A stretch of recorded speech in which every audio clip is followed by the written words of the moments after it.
수강생 여러분 안녕하세요.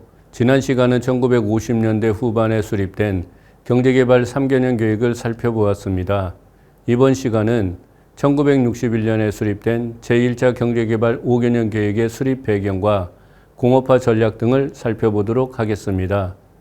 1950년대 후반부터 1960년대 초 동안에 한국 경제의 전개에 직접적인 영향을 미치는 국내외 환경은 급격하게 변화했습니다.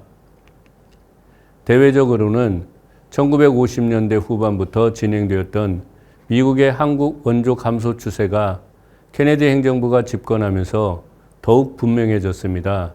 즉, 이전의 계획 원조는 공공차관으로 전환하고 비계획 원조는 점차 줄여나가는 정책이 확정되었던 것입니다. 대내적으로는 정치적 변화가 매우 빠르게 전개되었습니다. 지난 시간에 설명했듯이 경제개발 3개년 계획은 1960년 1월에 국무회의에 상정되었고 거기서 나온 의견을 반영하여 수정을 완료한 것이 같은 해 3월 말이었습니다. 그러나 곧이어 일어난 4.19 혁명으로 이승만 정부는 무너지고 내각 책임제를 기반으로 한 민주당 정부가 1960년 8월 정식 출범하면서 경제개발 3개년 계획은 실행될 수 없었습니다. 그러나 민주당 정부 역시 원조가 감소하고 있는 당시 상황과 경제개발에 대한 사회적 요구 등을 외면할 수 없어 곧바로 장기적인 관점에서 한국 경제가 스스로 성장할 수 있는 경제 구조를 확립하려는 경제개발 5개년 계획 수립을 준비하였습니다. 이 사진은 1961년 5.16 군사정변 직후에 군사정부에 의해 발표된 경제개발 5개년 계획 시안 표지입니다. 그러나 이 계획안을 군사정부가 작성했다기보다는 정황상 민주당 정부에서 작성한 것이라는 것이 설득력을 얻고 있습니다. 박정희 정부의 등장은 두 가지 점에서 이전의 이승만 정부 및 민주당 정부와 비교되었습니다.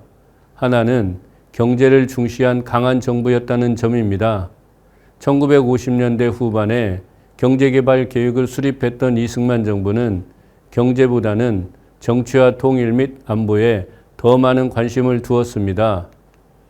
또한 민주당 정부는 경제개발에 대한 사회적 요구 등을 반영하여 경제제일주의를 천명하며 경제를 중시한 것은 맞지만 그것을 실행에 옮기려는 의지와 능력은 충분하지 않았다고 할 수 있습니다. 그러나 박정희 정부는 민주당 정부와 같이 경제를 중시했지만 민주당 정부와 달리 경제계획에서 제시한 목표와 과제를 달성하고자 하는 의지와 사회의 비판과 저항을 극복하고 추진할 능력을 갖춘 강한 정부였습니다. 다른 하나는 성장지향적인 정부였다는 점입니다. 경제개발 3개년 계획과 민주당 정부에서 수립되었다고 알려진 제1차 5개년 경제개발 계획의 목표 성장률은 5%를 조금 상회하였는데 박정희 정부가 수립한 제1차 경제계획에서는 7.1%를 상정하였습니다. 경제 성장을 위한 선행 조건이 충족되지 않은 상황에서 그리고 1960년에 실제 경제 성장률이 2%를 조금 넘는 현실에서 박정희 정부의 7.1%라는 목표 성장률은 매우 의욕적인 목표였다고 평가됩니다. 그 정도로 짧은 기간에 박정희 정부는 분명한 성과를 내고자 했던 것입니다.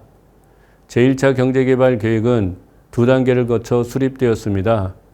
첫 번째 단계는 5.16 군사정변 직후에 조직된 국가재건 최고회의 종합경제재건기획위원회 주도로 제1차 계획의 작성 지침에 해당하는 종합경제재건계획안을 수립하는 것에서 출발하였습니다. 이 단계에서 기본 목표로서 자립경제의 달성을 위한 기반을 구축하는 것이 채택되었고 이와 동시에 7.1%라는 목표 성장률과 자립경제의 기반을 구축하기 위한 주요 과제 등이 결정되어 1961년 7월 22일에 종합경제재건계획안으로 발표되었습니다. 두 번째 단계는 종합경제재건계획안에 근거하여 경제기획원 중심으로 제1차 경제계획을 본격적으로 수립하는 것이었습니다.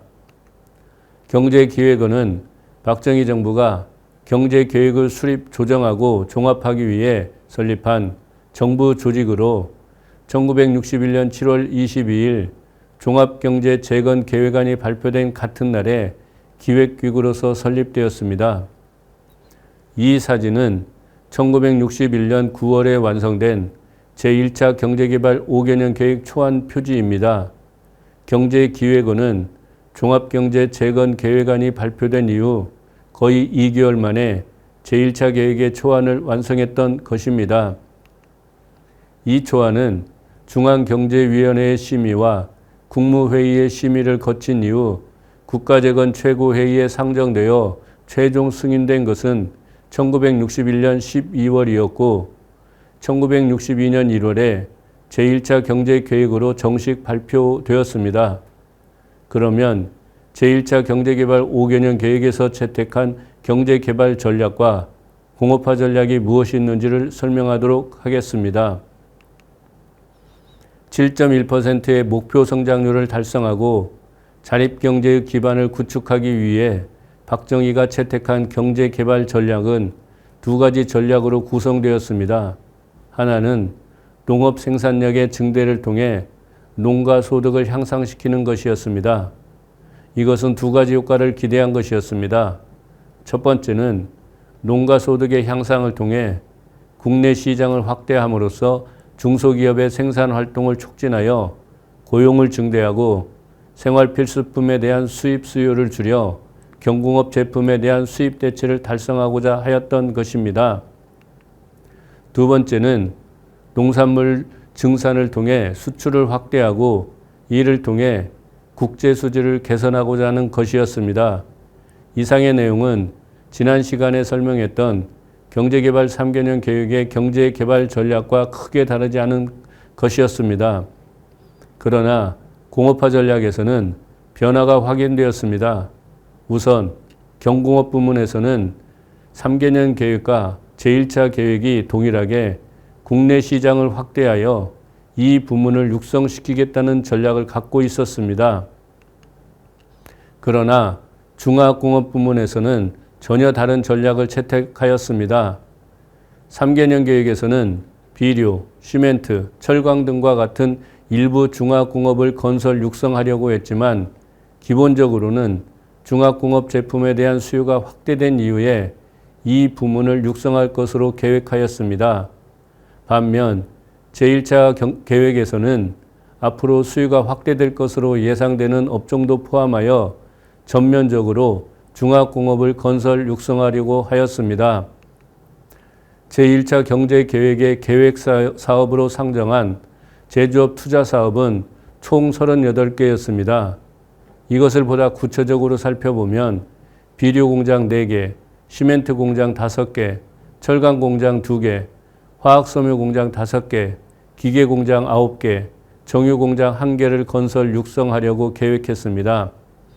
물론 이들 중화공업 역시 경공업과 마찬가지로 국내 수요를 국내 생산을 통해 공급한다는 수입대체 공업화 전략의 관점에서 건설하려고 하였습니다.